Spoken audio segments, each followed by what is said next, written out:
So one of the questions I get when I'm working with knitting machine panels is, what do you do with your color change yarn tails that are done in the middle of a project? So if they're at the end of the project, it's pretty simple. In this case, I'm leaving it as fringe, but you could also hide it within the seam.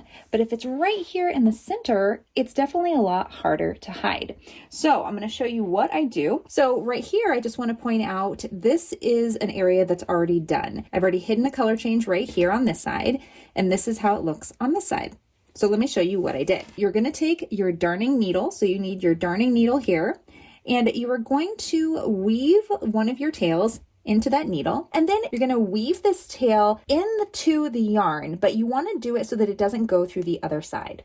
So we are going to just come right here. This is where the little knot is. I am going to come under this little loop right here. And one little thing that I do that I know not everyone does, but I do like to split the yarn in the back.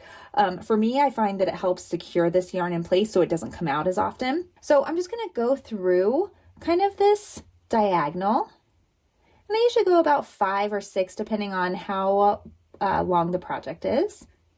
Okay, so you can see my needle is under all of those.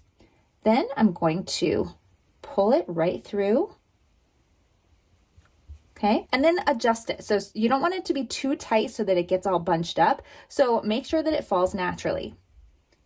So we went this direction. Now you want to go a different direction. So the next step, I'm going to come up here and we're going to go into another diagonal. And again, I'm splitting the yarn as I'm going through at another angle. Just going through, again, however many you feel comfortable with. There's our needle. We're going to pull that through. Again, don't do it too tightly because you don't want it to bunch up. And I recommend doing this 3 or 4 times just to make sure that your yarn is really secure. This is a pretty thick yarn, so I don't anticipate it coming out very easily, but you can gauge that with whatever yarn you're using. So now we're going to go back again. We're going to kind of go a different direction. You don't want them to all go in the same direction because it does lift the yarn slightly. All right, so we have gone this direction. We went that direction and we went that direction. So that's going to help keep this yarn tail from coming out when it goes through the wash or when you hand wash it. And then all you do, okay, and then we're going to do one more. And then one last tip I'm going to give you for this.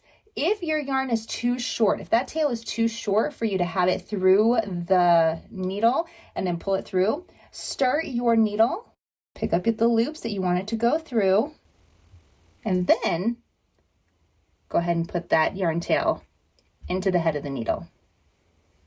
Now we can pull it through, adjust it a little bit so that everything lies flat. And then we're going to cut that off. Okay, so now you've seen it on this side. Let's take a look at what the other side looks like. So let me show you where it is because you can't see it. It's invisible.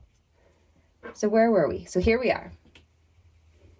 So this, my friends, is where we did that. You can't see it on the outside. It's nice and smooth on the inside. And that is how you hide your yarn tails when you're working with knitting machine panels. Let me know which techniques you want to see next time.